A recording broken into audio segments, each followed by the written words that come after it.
जब तक आप पापाचरण करेंगे तो बिना किसी भय के भी आपको भय लगता रहेगा। ध्यान रखना, हृदयों में देख लेना। अगर भय लग रहा है आपको, अव्यक्त है, कहीं ऐसा न हो जाए, कहीं ऐसा, आपका मन मलिन है और आपने पापाचरण किए हैं, वो आपको भयभीत करते रहेंगे। जो भगवत शरणागत निर्मल हृदय वाला होता है उसके अंदर निर्भयता आती, निर्भय, निश्चिंत, निश्चोक। जिसको ब्रह्मचर्य धारण करना है, ध्यान देकर सुनिए। सबसे पहला कार्य उसकी दिनचर्या में, चाहे बच्चा हो, चाहे जवान हो, या जो कोई भी हो, प्रातः 4 बजे बिल्कुल जग जाना चाहिए। और जो 8-10 बजे तक सोता है, वो कोई भी हो, ब्रह्मचारी रह ही नहीं सकता, ब्रह्मचर्य रह ही नहीं सकता। वो स्वप्न दोष का शिकार होगा, वो नाना प्रकार की कुचेष्टाओं का शिकार होगा, पक्का। क्योंकि बुद्धि को सत्य प्रकाश की तरफ प्रेरित करने वाले भगवान भुवन भास्कर हैं। वो पधार रहे हो, आप सो रहे हो सैया पे, आपकी आयु, श्री, कीर्ति, बल सब नष्ट होगा।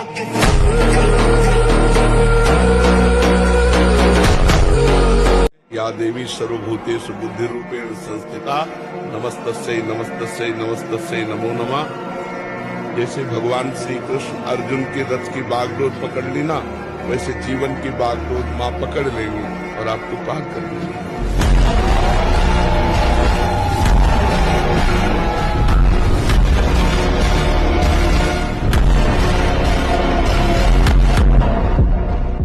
अगर हम भगवान से न जुड़े हो तो हम भी तुम्हारी तरह डिप्रेशन में पहुंचकर मनाए कि मौत हो जाए। ऐसा कष्ट होता है, एक एक कष्ट गिना है, सैकड़ों कष्ट है, फिर भी हम तुम्हारे सामने सिंह की तरह दहाड़ रहे, कोई नाटक थोड़ी कर रहे हैं। अगर पेट में दर्द होगा ना तो बोले नहीं पाओगे, और यहाँ पूरे रोम रोम में दर्द है। मृत्यु का भय नहीं, कोई आकांक्षा नहीं है, दर्द से लड़ने के लिए हर समय तैयार है। भजन में अमोघ सामर्थ्य, नाम में अमोघ सामर्थ्य, कोई भी तंत्र मंत्र जादू टोना कोई भी नहीं आ सकता।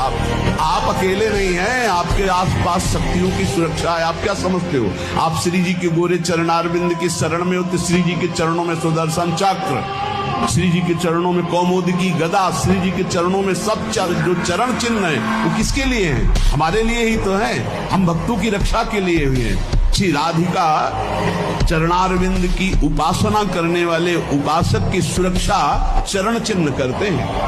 आप ऐसा न समझना कि भूरी गोरी किशोरी नील कमल लिए हैं, कुछ तो है नहीं इनके पास, एक डंडा भी नहीं तो रक्षा क्या करेंगी। इनके चरण 19 चरण चिन्ह है, वो सदैव अपने जनों की सुरक्षा में रहते हैं।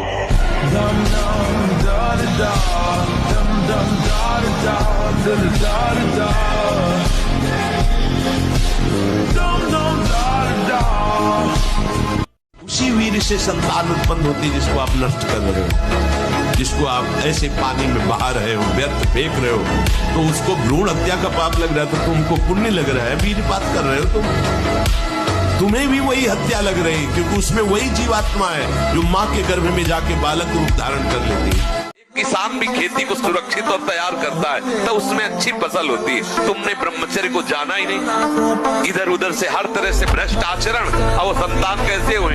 अब देखो, हंसी मजाक की बात है, अब देखा गोदी में चश्मा लगा, भगवान गोदी में है, शुगर है 500, अब बोलो इनको जवानी आएगी कभी? उन्होंने कहा मेरी बात सुनो, जितने दिव्य ऋषि देवता अंतरिक्ष के दैवी शक्तियां सब प्रकट होके सुनो। पिता के लिए मैं आजीवन ब्रह्मचारी रहूंगा, कभी किसी स्त्री को स्वीकार ही नहीं करूंगा, न राज सिंहासन में बैठूंगा, न कभी ब्याह करूंगा, न कभी ब्रह्मचर्य तोड़ूंगा।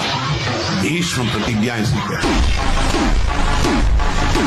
ऐसे विपत्ति आवे तो धैर्यवान बने रहो, ऊबो मत, कल फिर समय है। जैसे भगवान के लिए क्या, शास्त्र शीर्षा पुरखा सहस्राक्षा सहस्त्रपाद, वो हजारों नेत्रों वाला है। आप जब सुबह निकलते हैं, रोज नई मूर्तियां, और 40-50 हजार लोग रोज खड़े थे वहां से यहाँ तक। तो देख, मैं भीषण का भी भीषण हूँ, विपत्तियों से तू डरेगा? अरे तेरी विपत्तियां तेरे से डरेंगी, तू नाम जप कर। विपत्तियां तेरे से डरेंगी, किडनी भी कहेगी कि गलत जगह फेल हो गई।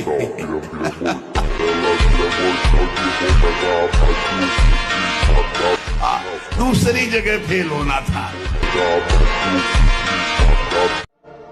एक एक पल तुम्हारे कर्म का हिसाब होगा, एक एक सेकंड का।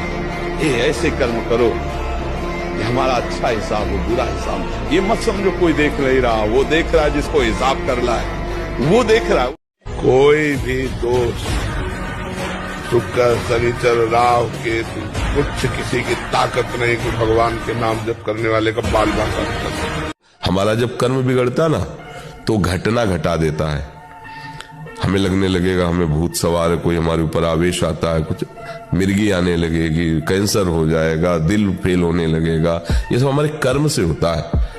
कहीं किसी में कोई ऐसी सामर्थ्य नहीं कि हमको दंड दे सके, हमारा कर्म हमको दंड देता है। प्राण जिसका ब्रह्मचर्य ठीक है, बिना प्राणायाम के भी वो सूक्ष्म हो जाएगा। जिसका प्राण सूक्ष्म है, ब्रह्मचर्य ठीक है, मन को एकाग्र करने के लिए ज्यादा श्रम नहीं करना पड़ता। ये तीनों एक तार जुड़े हुए हैं। ब्रह्मचर्य ठीक नहीं, मन भयानक चंचल बदमाश होता चला जाएगा, गंदी से गंदी बात पेश करेगा आपके सामने, गंदे से गंदे आचरण करेगा, भूल जाएगा कि हम मनुष्य हैं, पशुवत आचरण में उतार देगा। थोड़ा जाग, अपने स्वरूप पे जाग, इन सबको झटका मार। बहुत जोर का तुम्हारे पास करंट पावर है भगवान का, तुम में जो शक्ति है उसको जागृत करो। बहुत शक्तिवान हो तुम, साधारण नहीं हो, भगवान के जन हो। शंकर जी के ब्याह में वेद ही ब्राह्मण रूप धारण करके स्वस्थ बात हरि हो, फिर शाखोच्चार बोला जाता है अंबा पार्वती जी के साथ। आपका नाम, पार्षद खड़े थे, देवाधिदेव महादेव, बाप का नाम शाखोच्चार में बोला जाता है। महादेव जी ने इशारा किया, चतुर्मुख ब्रह्मा जी बैठे, बोलो पितामह है ना। ब्रह्मा जी, बाबा का नाम, बोले हरि को बोलो, बोले हरि, पर बाबा का नाम, बोले शिव। बोले तो पहले बेटे का नाम बोला था, तो बेटे भी हम ही है, बाप भी हम ही, पर बाबा भी हम ही है। कैसे जानोगे इनको? अरे यही है, सबके मूल है। खेल एक ने कहा कि अगर हम मांस नहीं खाएंगे तो हमारे अंदर बल नहीं आएगा, ऐसा नहीं आएगा, वैसा नहीं आएगा। बनो बलवान, वहां एक से एक बलवान तुम्हारे होश ठीक कर देंगे।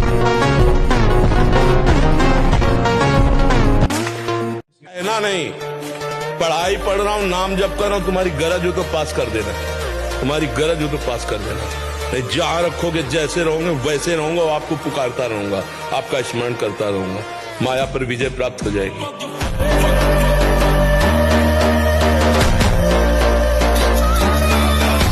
अगर आप 5 वर्ष ब्रह्मचर्य रहे केवल इसलिए कि जो हमारी संतान हो वो बहुत देशभक्त, हरिभक्त, बलवान, विद्वान, ज्ञानवान हो, और आप नियम से दोनों भजन करो, और 5 वर्ष बाद गर्भाधान करके संतान उत्पत्ति के शास्त्र सिद्धांत अगर वो महापुरुष न पैदा हो तो बताना।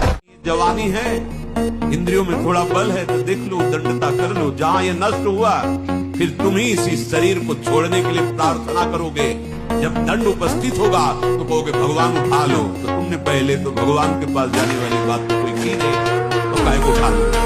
जहां जहां भोगो तुम उनको। आज हमारे बच्चे बॉयफ्रेंड, गर्लफ्रेंड, नशा, इस समय ब्रह्मचर्य का समय, पढ़ाई का समय कि गर्लफ्रेंड बॉयफ्रेंड का समय आएगा, गृहस्थी में जाओगे, ब्याह होगा, तो अपने उस विषय को भोगो। ये अभी विषय भोगने का टाइम है, नई अवस्था है, अपने लक्ष्य की प्राप्ति का समय। तो नष्ट हो रहे, माता पिता कुछ कहें, लड़के उनको धमकी दे रहे, ज्यादा कहें तो लड़के उनको मारे दे रहे, माँ को पिता को लड़के मारे दे रहे। को शुद्ध करने के लिए कान खोल के सुन लो, मलमूत्र के द्वारों में भोग की वृत्ति रखना दुर्गति पाना है। हरिरति, हरि भक्ति प्राप्ति की मार्ग में चलने वालों को ये माया हरि भक्ति का रूप रख करके आती है। बहुत सावधानी की, बहुत सावधानी। ऐसे ही जब माया किसी बड़े भक्त को छलती है, जब उत्तम साधक को छलने जाती, तो ऐसा वैसा रूप नहीं कि आप ऐसे रोक सको। हर ज्ञान, हर बात, हर उत्तर। फिर तुम्हारी श्रद्धा, तुम्हारी भक्ति किस कोटि की है। अगर विवेक वैराग्य की तलवार से काट सको तो काट सको, नहीं तो तुम्हें काट के रख देंगे। यदि हरि का भरोसा है, अहंकार नहीं किए हो तो बचा लेंगे, अगर अहंकार है तो मुंह भरा गिरोगे। भूल मत करो, भूल मत करो। इसको सजाने का मतलब है बंधन दृढ़ कर रहे हो। ये शरीर तुम नहीं हो, या अंगूठी, आंख, वो चैन सोने की, और ये हो। आप इस शरीर का राग पुष्ट कर रहे हो। शरीर का राग पुष्ट होगा तो वासनाओं की धूम मचेगी, वासनाओं के वशीभूत होकर आचरण करोगे, दुर्गति हो जाएगी। हमें किसी के सपोर्ट की जरूरत नहीं है, हमें किसी की पीठ थपथपाने की जरूरत नहीं है। हम तुम्हारा सपोर्ट कर रहे हैं, हम तुम्हें शाबाश कर रहे हैं। आप बोलो क्या चाहते हो तुम, क्या शाबाशी चाहते हो, कैसे चाहते हो। हम तुम्हारे दोस्त हैं, इस लोक और परलोक के भी। जो सपोर्ट चाहो हम तुम्हें देने के लिए तैयार है। चलो भगवत मार्ग में।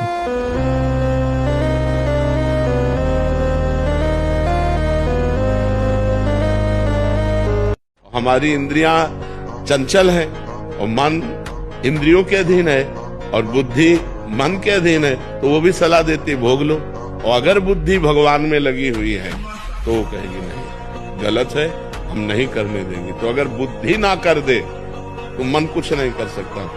लेकिन मन इतना बलवान है कि वो बुद्धि को अपने अधीन करा के दस्तखत करवा लेता है और इंद्रियों के साथ भी मनमानी विचरण करता है। इसलिए तुम नाम जप करो, सत्संग सुनो और सहन करना सीखो। जो सहन कर गया वही आगे बढ़ गया, जो टूट गया वो बिखर गया संसार में। आधा घंटे व्यायाम निश्चित करो, सबको करना चाहिए, चाहे स्त्री शरीर हो चाहे पुरुष शरीर हो।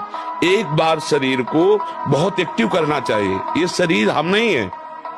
जैसे आप मोटरसाइकिल सुबह सुबह आप बैठो तो पहले क्या करते हैं, हाई रेस में डाल करके उसको एकदम गर्म करते हैं ना, सब खुल जाए। अब चलो ऐसे हाई रेस में इसको लाओ, 10-15 मिनट दंड बैठक, व्यायाम, प्राणायाम, आसन आदि के, फिर अपनी दिनचर्या करते हो तो आप संयमी रहोगे, आपके प्राण पुष्ट रहेंगे, आपका अन्न पचेगा, कोई भी चोट आदि बहुत कम मात्रा में आपको कष्ट देगी। हर बीमारी से लड़ने के सामने।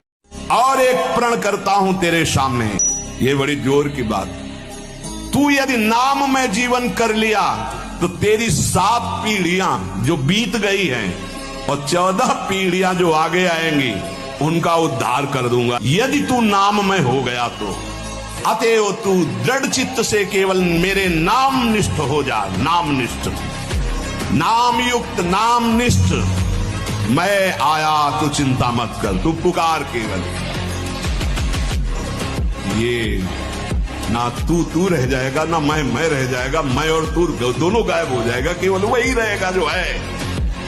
और जिसके अंदर सहनशीलता नहीं है तो वो केवल परमार्थ का आडंबर करेगा। स्वप्न में भी आध्यात्मिक उन्नति नहीं हो सकती। जागृत की तो बात जाने दो, पकड़ लीजिए। सबसे पहला लक्षण सहन करना। ये आप संकल्प कर ले कि जीवन में सब कुछ सहन करना है मुझे। जो सह गया सो साधु, जो टूट गया वो विषयी। यही बात हमको एक शराबी ने समझाई थी ब्रह्मावर्त बिठोर में। ए देखो तिल तिल ये छवि काटी, तो आज भगवान बन के पूज रहे। ए बच्चा टूटना नहीं। क्या भगवान का बाहरी स्वरूप था? वो बाहरी तो ऐसे मदिरापान की एक लीला करते ही दिखाए, लेकिन जब उपदेश मिला तो प्रणाम करके अंदर सोचा भगवान न जाने किस रूप में, और वो शब्द जीवन में नहीं भूला। कल एक उपासक कह रहे थे कि जब से मैं जन्म लिया तब से हमारे ऊपर कृपा है, कभी काम जागृत नहीं हुआ। एक बार तो क्षमा कर दिया, फिर दोबारा बोले कि मेरे अंदर का। अरे हम कहा चुप रहे भाई, चुप रहे। जिस पर भगवान की कृपा है वो काम विजयी होता। जो काम विजयी होता कभी सांस नहीं ले सकता। मैं काम विजयी हूं क्योंकि सांस लेते ही सांस में काम आ जाएगा। प्रभाव है। एक बार कह के ईमानदारी से यदि काम विजयी हो, एक बार कह के देखना, अकेले में कह के देखना मैं काम विजयी हूं, और उसी दिन से समय लिख लेना। 24 घंटे के अंदर अगर मुंह भरा ना गिर जाना तो मैं बता देना। 3 ऐसी बातें हैं जिनमें मनुष्य को महासुख की अनुभूति जैसा लगता है। यदि हमें सुंदर स्त्री मिल जाए, पुरुष के अंदर रहता है, या सुंदर पुरुष मिल जाए, स्त्री के अंदर रहता है, या जैसा भी भाव, हम सुखी हो जाए। यदि हमें मनोवांछित धन मिल जाए तो हम सुखी हो जाए, हमारा बड़ा नाम हो जाए, प्रतिष्ठा हो जाए तो हम सुखी हो जाए। 3 बातें रखी गई हैं पूरी माया को छान करके, कंचन, कामिनी और कीर्ति। जैसे हम आपसे मिलना चाहते हैं और कोई हमें सुख मिला है आपसे, अब मन विवश करेगा आपके पास चलना नहीं, अगर गलत है नहीं मुझे जाना नहीं। अब वो जलाएगा, ना भजन में लगेगा ना कहीं नहीं लगेगा, बस वो बार बार वही प्रश्न करेगा, वहीं चलो वहीं चलो, वो बार बार वही भोग मांगेगा।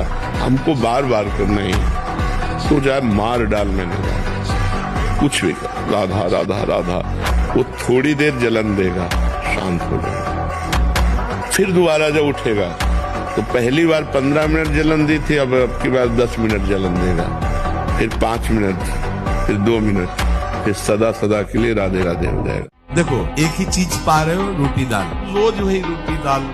थोड़ा तो कुछ मन ये संसारियों को होता है, बाबा जी हमें इसे मारना है, अगर कह रहे रोज रोटी दाल, रोज ही अब बनने दो, वही मरो। ये जो विषय, इस पुराना विषय, संकल्प विषय, मारो इसको। कभी कभी तो मन बदलने के लिए, मन बदलना, मन को हमें बदलने नहीं, तुम्हें मन बदलने के लिए परेशान होना, हमें मन नहीं बदलना, हमें श्री जी वाला मन बना, बस वृंदावन वाला मन बनाना।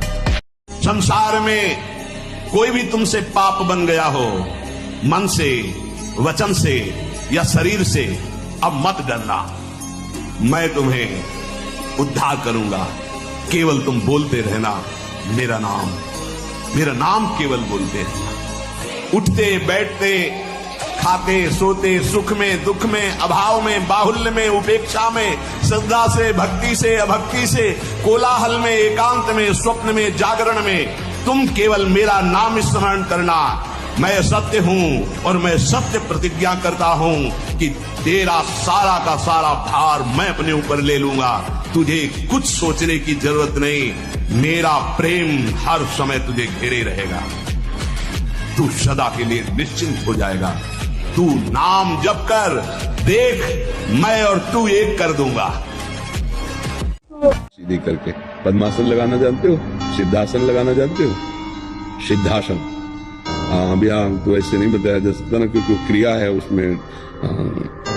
गुदा द्वार और मूत्रेंद्रीय द्वार के बीच की जगह में बाएं पैर की एड़ी होनी चाहिए, और मूत्रेंद्रीय के ऊपर दाहिने पैर की एड़ी ऐसे आती है, तब वो ऐसे सिद्धासन ऐसे होता है। ऐसे 48 मिनट बिना हिले डुले सिद्धासन और पद्मासन का अभ्यास करे, आहार शुद्ध रखे, तो ब्रह्मचर्य ऊर्ध्वरेता होता है।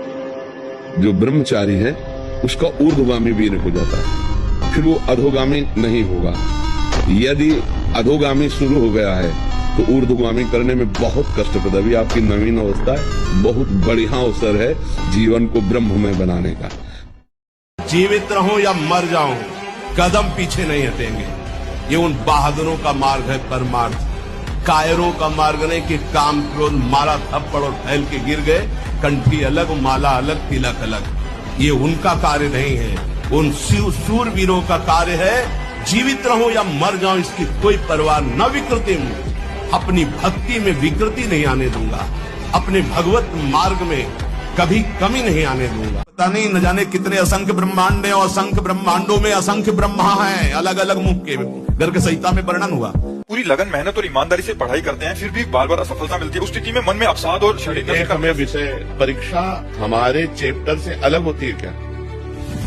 हम केवल इतना जानना चाहते हैं कि हमारी जो भी परीक्षा होती है वो हमारे चैप्टर के अंतर्गत ही प्रश्न होता है। जो हमारे क्लास का चैप्टर है उसी के अंतर्गत क्या हम सही उत्तर लिखेंगे तो क्या हमको असफलता मिलेगी? क्या जांच में पक्षपात रहता है क्या? तो अगर हमने सही उत्तर लिखा होता तो मुझे असफलता न मिलती। सही उत्तर न लिखने का कारण अपने चैप्टर को सही ढंग से स्वाध्याय न करना है, ये हमारी गलती है। ये बात लोग गलत कहते हैं कि हम प्रयत्न करने पर भी असफल रहे। तुम्हारा प्रयत्न ही ठीक नहीं था। अपने चैप्टर पर अगर हम हैं तो हम फेल नहीं हो सकते। अपना चैप्टर बदल दिया। एक 17 साल की बच्ची यहाँ बैठे हुए कह रही थी मैं शराब पीती हूँ, मैं सिगरेट पीती हूँ, यही बैठ के बोली थी। जब आपकी पढ़ाई का समय है, आप बॉयफ्रेंड बनाएंगे, आप गर्लफ्रेंड बनाएंगे, आप गंदी बातें करेंगे, आप गंदे चैप्टर अपने दिमाग में रखेंगे, तो अपने स्वाध्याय का चैप्टर आप कहाँ रखेंगे? तो फेल तो हो ही जाएंगे। विद्याध्ययन के लिए एक तपस्वी का जीवन व्यतीत करना पड़ता है, ब्रह्मचारी, पवित्र आहार, समय से उठना, समय से सोना, और आप फेल हो जाते हो। मैं बताओ, हमने यहाँ सत्संग में कहा कि जिसको लगता है राधा के कुंज हमसे चलती है, तो तुम्हें फिर कह रहा हूं, तुम्हें भगवान की कसम यहाँ चवन्नी मत देना। हम श्री जी से जीते, तुमसे नहीं। तुम्हें जिसको लगता हो कि मेरे से जीते तो तुम्हें इष्ट की कसम है, 1 रुपया मत देना। पूरा जीवन हो गया, तुम हमारे भरण पोषण दाता थोड़ी हो। पूरा जीवन हो गया विश्वम्भर के द्वारा भरण पोषण होते हुए वही कर रहा। जिसको लगता हो, पुनः कह रहा हूं, पूरे क्षेत्र में जिसको लगता हो कि मैं यहां राधा के कुंज में डोनेशन देता हूं तो चलता है, तुम्हें भगवान की कसम 1 रुपया मत देना। यहाँ रुपए के लिए जिस दिन हमारा सत्संग और एकांतिक होने लगेगा उसी दिन यहाँ प्रवेश करना बंद कर देंगे। केवल भगवत चर्चा है। अब बाबा जी आकाश वृत्ति से जो दे दोगे उसी के अनुसार चलेगा। वैसे धूम मचेगी। आप 100 रुपया दोगे तो नमक डाल के खा के, नमक रोटी से काम चलेगा। रोटी 13 से मांगेंगे और 100 रुपये का नमक धनिया ला के सब बांट के खा ले। पैसे का काम नहीं। ए बनिया का दुकान समझे क्या? सत्संग हुआ, 100 रुपया निकाला घर, हम मांग के खाते, जो बोला उसे स्वीकार कर चल। और जिंदगी में कभी 1 रुपया न जमा किया है और न है और न रखूंगा। मरने के बाद कभी प्रेमानंद के अंगूठे की जरूरत नहीं पड़ेगी किसी की। दे रहे हैं, खाओ और भजन करो। ऐसा नहीं कभी होने पाएगा कि हमारे ये बैंक बैलेंस हो, दुनिया कभी नहीं। यमुना में निकाल के फेंक दो, भगवत भरोसा रखो। अगर ये 4 सब ना हो ना, हम बंद करवा दे कि मांग के केवल खाओ, केवल मांग के खाओ। पर आधुनिकता चल रही, अगर दाल भी बनानी तो सिलेंडर की जरूरत है। देखो पंखा बिजली में बैठे हो, फ्री थोड़ी चलता है, सरकारी ये सब बिजली है जिसका पैसा देना पड़ता है। इसलिए स्वीकार किए कि 100 चढ़ा दे, जो चढ़ा दिया ठीक नहीं, चढ़ाना ही बंद करवा दे। साफ पैसा पैसा। भगवान का भजन, भगवान की भक्ति, भगवान का मार्ग ये पैसे से नहीं होता है, ये श्रद्धा से होता है। श्रद्धा से। अगर श्रद्धा नहीं है तो ज्ञान कहां से होगा, भक्ति कहां से होगा? आज हर जगह रुपए की ठोकर से बात होती है। जहां जितना बड़ा पैक पहुंचा वहां उतनी बड़े नमस्कार, उसका स्वागत।